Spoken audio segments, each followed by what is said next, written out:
Turma, inteligência artificial no direito é uma das temáticas bem interessantes do mundo de hoje.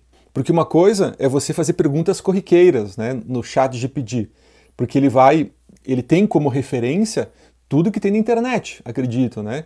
Mas nem tudo que tem na internet são informações interessantes, são informações que representam uma sabedoria.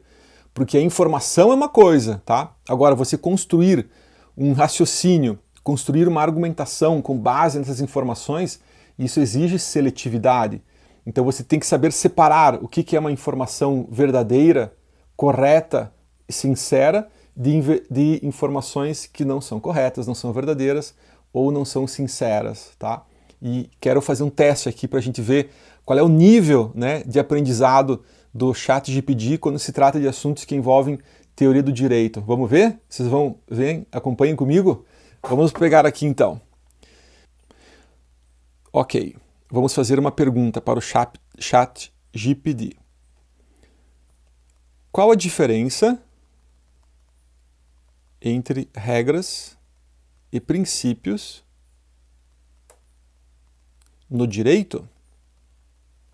Esse é um tema bem importante, que está caindo direto nos concursos. Vamos ver o que ele vai responder. Olha só. Estou curioso para ver. Será que ele vai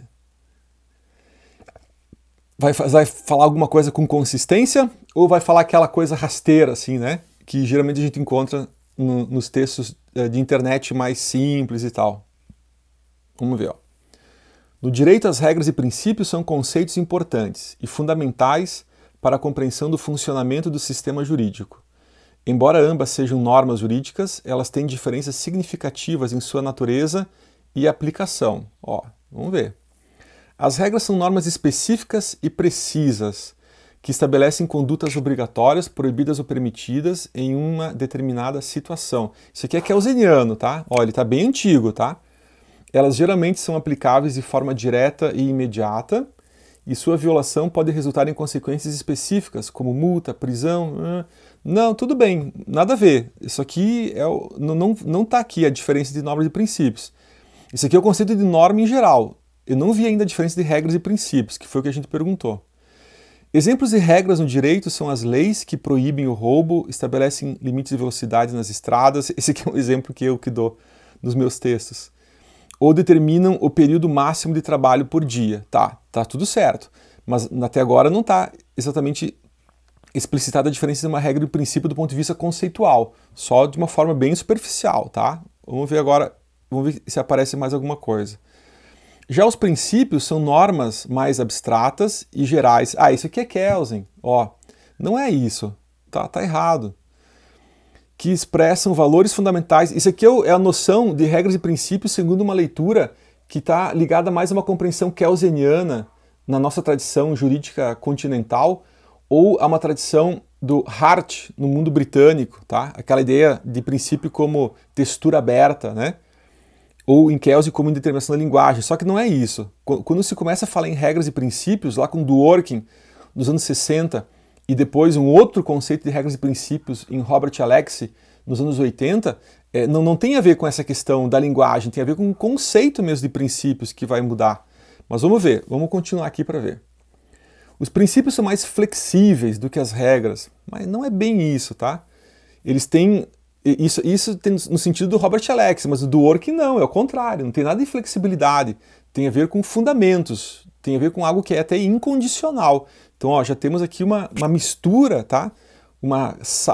Um sincretismo metodológico que leva a uma compreensão completamente equivocada. Os princípios são mais flexíveis, nada a ver, do que as regras, permitindo uma maior adaptação às circunstâncias específicas de cada caso. Gente, isso aqui é uma compreensão kelseniana de uma distinção que não é feita por Kelsen, tá? Então, olha, sinto muito o chat GPT, mas você tem que aprender muito ainda. Eles também podem entrar em conflito um com os outros, exigindo um equilíbrio entre eles em cada situação. Aqui está entrando em Robert Alexie, tá? Conflito entre princípios, né? Tecnicamente não é um conflito, seria uma colisão, a gente chama de colisão de princípios. E quando se trata de regras, a gente chama de contradição entre regras, ou antinomias, tá? Veja que toda essa questão importante não aparece aqui na resposta do chat GPT. Exemplos e princípios no direito são a dignidade da pessoa humana, sim, a presunção de inocência, olha ali, olha só, e o devido processo legal. É, claro, num conceito antigo, com certeza. Mas se a gente pegar em Robert Alex, por exemplo, presunção de inocência, tá? Cara, a gente tem dúvida se presunção de inocência é realmente um princípio ou é uma regra constitucional. Porque o princípio em Robert Alex, ele se define por ser um mandado de otimização, um objetivo a ser alcançado na melhor medida possível. Então, a presunção de inocência, ela só é princípio se você admitir que uma pessoa pode ser mais ou menos inocente, pode ter um pouco mais ou um pouco menos de inocência, tá? Foi o que o STF fez de uma forma equivocada, diga-se de passagem, tá? Lá em 2016, quando ele julgou a questão da presunção de inocência, na época da Lava Jato, né, aquele contexto, tá? E a gente temos até um vídeo aqui no canal explicando com mais detalhes assim, o voto de cada um dos ministros do STF sobre essa questão. E eles consideraram que a presunção de inocência era um princípio justamente para poder relativizar, tá? Mas não é bem assim, pessoal. A presunção de inocência ela pode ser pensada também como uma regra constitucional nesse contexto, tá? Da teoria dos princípios do Robert Alex, ok? Mas se for para Ronald Dworkin, é outra coisa, completamente diferente. Então o ChatGPT aqui, galera, ele errou tudo, ele misturou Dworkin com Robert Alex. Aliás, nem pegou muito Dworkin, tá? Ele fez uma mistura, na verdade, aqui entre uma problemática kelseniana, certo, da norma, com uma inserção, assim, né, em Robert Alex, tá? Então veja que no nível, assim, nem estou falando rigoroso, tá? Porque rigorosamente o chat ele teria que explicar, olha, existem duas concepções de regras e princípio. Uma é do Dworkin, outra é do Robert Alex. Uma entende tal coisa, a outra entende tal coisa, porque não é a mesma coisa, são muito diferentes, certo? Então, mesmo considerando assim, tipo, ainda que superficial, né, a gente estaria aqui com uma série de problemas nessa resposta que o ChatGPT deu para nós. Em resumo, enquanto as regras estabelecem normas específicas que devem ser cumpridas de forma direta e imediata, não é bem isso, tá? Os princípios são normas mais amplas que servem como diretrizes e critérios da interpretação e aplicação das regras. Não. Imagina se os princípios são só critérios para a interpretação e aplicação das regras, como se eles fossem... isso aqui é pré-neoconstitucionalismo, né? O neoconstitucionalismo já diz que os princípios têm aplicação imediata. Repare que essa frase final ela contradiz o texto que estava lá em cima, né? Sendo mais flexíveis e abstratos. Não é essa a ideia. Já existiu um momento na história em que o conceito de princípio estava ligado à noção de abstração. Quanto mais abstrato o texto normativo, né, mais caráter de princípio. Quanto mais concreto, mais específico, mais caráter de regra ele teria. Mas isso é uma coisa dos anos 50, tá? Já é uma coisa assim bem antiga. Hoje não é mais assim, tá? Hoje a diferença de regras e princípio, ela segue dois caminhos diferentes, autônomos entre si, que um é a proposta do Ronald Dworkin, né? Que ele mesmo depois vai transformar, ele vai dizer que isso também não é tão importante, porque todo direito é uma questão de princípios, né? Ele já não vai perceber com tanta importância assim essa distinção entre regras e princípios. Mas em Alex isso é muito importante no Brasil, porque no Brasil os tribunais superiores, especialmente o STF, né, segue muito a teoria do Robert Alex, tá? Então, olha, fiquei super frustrado aqui com o ChatGPT. Ele até constrói um texto bonito, digamos assim, em termos sintáticos, tá? Mas em termos assim de conteúdo, ele tá bem fraquinho, tá? E eu imagino que ele faz isso porque a referência que ele pega na internet são dos textos que as pessoas escrevem, talvez nesses sites que não são científicos, né? Nesses sites assim mais ligados à opinião, notícias, que qualquer pessoa pode publicar qualquer coisa. Então ele não consegue ter um critério para selecionar aquilo que é a resposta verdadeira, correta, sincera, né? E acho que ele pega um geralzão assim do que tem, né, na internet e responde dessa forma. Vamos ver agora uma outra pergunta de teoria do direito, que é uma pergunta que remete à teoria norte-americana do Dworkin. Eu vou perguntar o que é integridade no direito. Vamos ver. Estou imaginando aqui se a gente faz um trabalho na universidade perguntando isso, se os alunos podem usar o texto do ChatGPT. Vamos ver.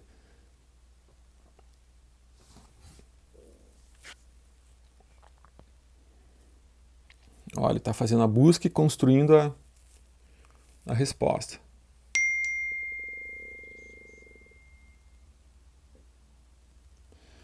Refere-se ao princípio segundo o qual as leis devem ser aplicadas de forma consistente, coerente, sim, e equitativa. Tá, não é bem isso, mas tá bem, não tá errado assim, né? Sem que haja violação do quê? Dos seus preceitos. Isso é um pleonasmo.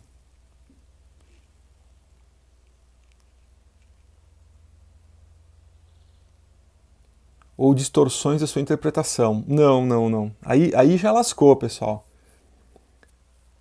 Distorção de interpretação. Como assim? Isso não existe. Não é dessa forma. Tem a ver com o histórico de precedentes, não exatamente com violação de preceitos. Quer dizer, então, que descumprir a lei já é falta de integridade. Não é exatamente essa a ideia, tá? Isso significa que as normas jurídicas devem ser aplicadas de maneira justa e imparcial. Bom, os romanos já falavam isso, tá? Não estou vendo nenhuma resposta aqui da integridade. Estou vendo uma construção retórica só. Levando em conta a sua finalidade e os valores que elas visam proteger. Ai, ai, ai, finalidade? Finalidade, ChatGPT, você está voltando para a jurisprudência dos interesses da Alemanha? Não, não é assim. E valores também não, são princípios. Valor e princípio são coisas diferentes. Princípios são morais, valores são éticos. A integridade do direito é um princípio fundamental para garantir a segurança jurídica e a confiança dos cidadãos no sistema de justiça. Sim, tá. Mas tá só enrolando, tá só fazendo rodeios, tá? Não tá indo na questão central assim do que é integridade. Quando os juízes e outros profissionais do direito aplicam as leis, e está sempre se referindo a leis, né? O ChatGPT, ele não entendeu muito bem ainda, pode ser que futuramente ele consiga desenvolver isso, tá? Mas a diferença entre positivismo, neopositivismo e pós-positivismos jurídicos. Ele está misturando conceitos que fazem parte de diferentes paradigmas jurídicos do século XX.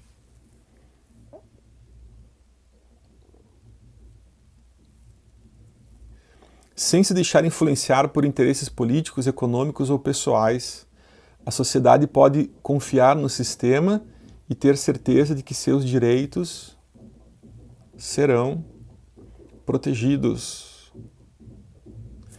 Ele escreve muito bem, o ChatGPT. O português aqui, sintaticamente, ele é muito bem elaborado, tá? É incrível isso, né?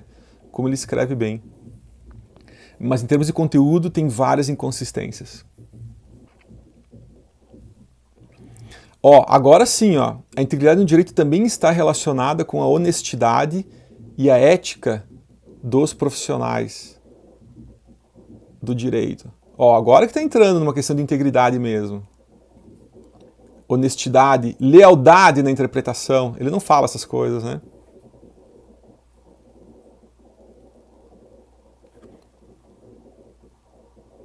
Os advogados, juízes e demais atores jurídicos.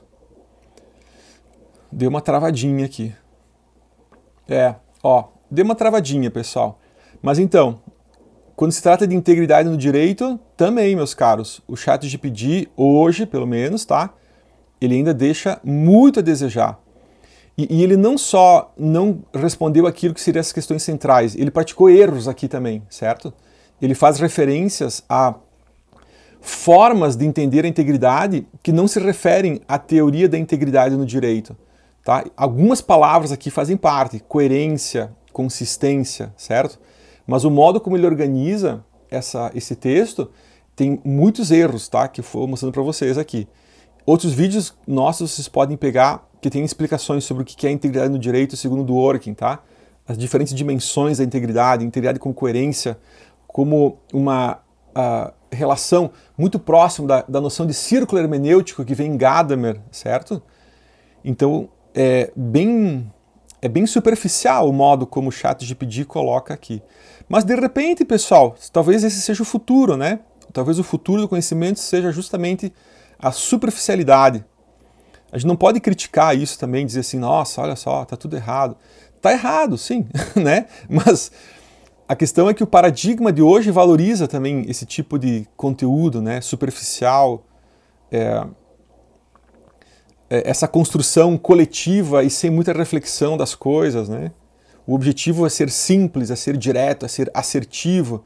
A gente vive num paradigma que valoriza esse tipo de conhecimento, certo? Interessante pensar isso, né? Mas em termos assim de uma análise, portanto, um pouquinho rigorosa, nem falo muito rigorosa, né?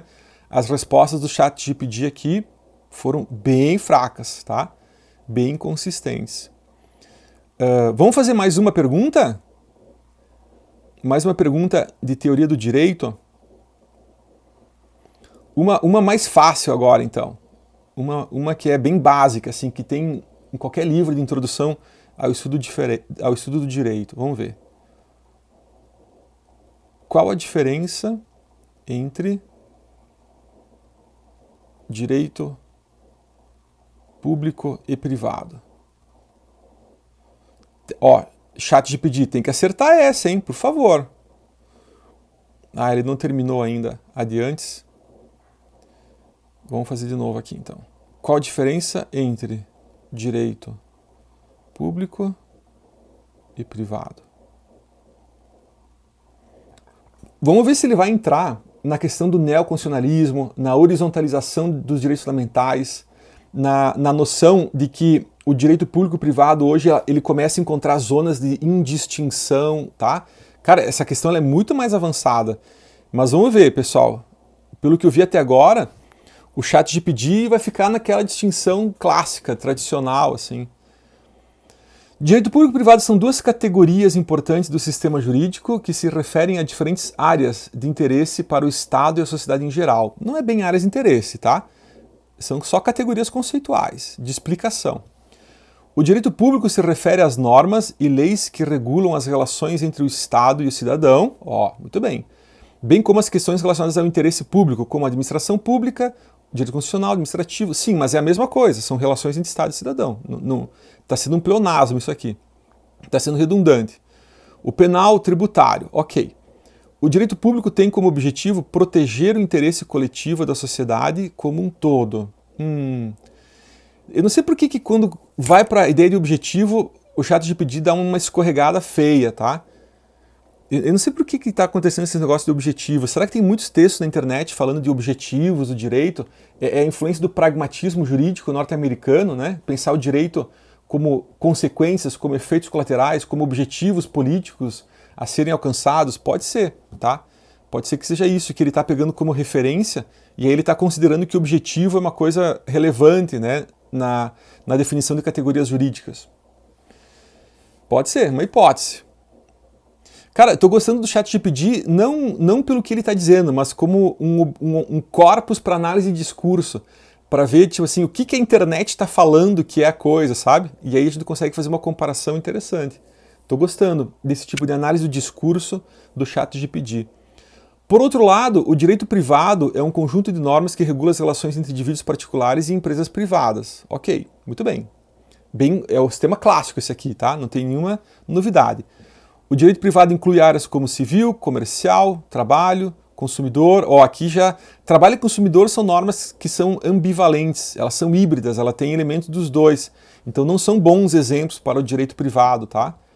Eles também não são direito público, né? Mas são normas que têm um caráter híbrido. Existem diferentes relações ali, tá? O direito privado visa proteger, de novo o objetivo, né? Visa proteger os direitos e interesses individuais das pessoas e empresas. É que, olha, galera, desde os anos 80 não existe direito privado senão como expressão do direito público. E não existe direito público senão enquanto representação de um conjunto de direito privado. Então essa distinção clássica, eu estou falando clássica para ser bonzinho, tá? Mas ela é romana, ela é da antiguidade clássica, ela é de 2000 anos atrás. Entre público e privado, como oikos e polis, ou civitas e domus, né? É uma coisa muito antiga, pessoal. Então a ideia, desde a Idade Média já não é mais assim. O interesse privado, ele não é a antítese do direito público. O interesse privado, ele é uma coisa separada do interesse público. Porque o interesse público é um direito privado em termos de coletividade, tá? É outra lógica que existe aí, pessoal. Em resumo, o direito público trata de questões relacionadas ao interesse coletivo. Pô, ó, agora desandou de vez, cara, porque interesse coletivo, difuso, individual homogêneo são categorias que envolvem outro tipo de conceituação, não tem a ver com interesse público e privado, não tem a ver com a relação jurídica, tem a ver com categorias de direitos. Interesse coletivo, e não é, tá? Porque ó, existe o interesse coletivo, mas também existem os interesses individuais homogêneos, os interesses difusos também são públicos e não tá aqui, perceberam? Enquanto o direito privado se concentra em questões individuais. Então, pessoal, um pouco inconsistente, tá? Eu fiquei bem frustrado assim com as respostas do ChatGPT para as nossas questões, inclusive essas bem fáceis, né? Direito público e privado, tá? Vou continuar sendo cético com a inteligência artificial no direito? Não, pelo contrário, pessoal. Acredito que a inteligência artificial no direito ela vai ajudar muito a melhorar a nossa cultura jurídica. Mas eu acredito também que a inteligência artificial no direito ela vai ocupar o espaço da reprodução técnica do sistema. Ela vai ocupar o espaço de reproduzir corretamente aquelas rotinas jurídicas de fazer uma petição, de fazer um contrato, fazer uma procuração, de fazer uma sentença encontrando quais são os elementos relacionados àquele tipo de caso repetitivo no âmbito de um tribunal, percebem? Mas a parte da criatividade, da inovação, de estabelecer uma relação diferente, de criar uma surpresa no direito, de provocar uma transformação na jurisprudência, nos precedentes, isso a inteligência artificial, por enquanto, não vai fazer. Ela está bem longe desse aspecto, tá? Na minha opinião, turma, o que a inteligência artificial está fazendo hoje é muito parecido com o que a câmera fotográfica fez com a pintura do século XIX. A câmera fotográfica, ela ocupou um espaço daquela pintura representativa, aquela pintura que apenas fazia uma representação da realidade, sabe? Uma paisagem, um retrato, que tu olha assim e diz assim, nossa, olha só essa pintura, ela é tão perfeita que parece uma fotografia.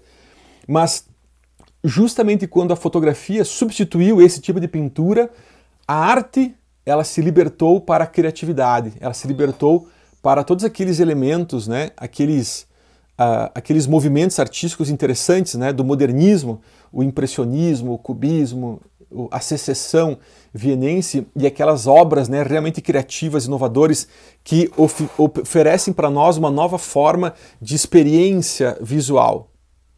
Acredito que no direito a inteligência artificial também vai ocupar um espaço importante, que é esse espaço da reprodução técnica, né, do sistema, tá? Que é justamente aquilo que a prova da OAB, os concursos públicos geralmente exigem, né, dos seus candidatos, demonstrar a habilidade de reproduzir corretamente o sistema, tá? Não temos ainda, né, um conceito de avaliações, de exames nesses concursos que visam avaliar a criatividade, a inovação no direito, percebem? Mas eu acredito que talvez uma das grandes contribuições da inteligência artificial seja justamente essa separação, tipo, ó, reprodução técnica, deixa comigo, inteligência artificial vai fazer de uma forma bem avançada, rápida, barata e consistente, e os profissionais do direito, então, serão as pessoas que vão criar as coisas novas, vão criar o embasamento legal para um novo modelo de negócios, né?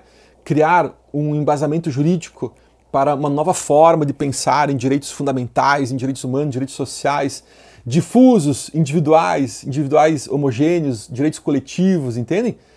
A criação no direito é uma coisa que a gente precisa começar a valorizar e deixa que a inteligência artificial se preocupe com essa reprodução, né? Com essas rotinas, com essa parte, digamos assim, burocrática, não no sentido de Max Weber, né? Burocrática no sentido brasileiro mesmo, daquela reprodução técnica, né, do sistema, que não tem ali um espaço muito assim para criatividade, né, para a construção e para a imaginação, tá? Então essas são algumas observações interessantes que eu gostaria de compartilhar com vocês no dia de hoje.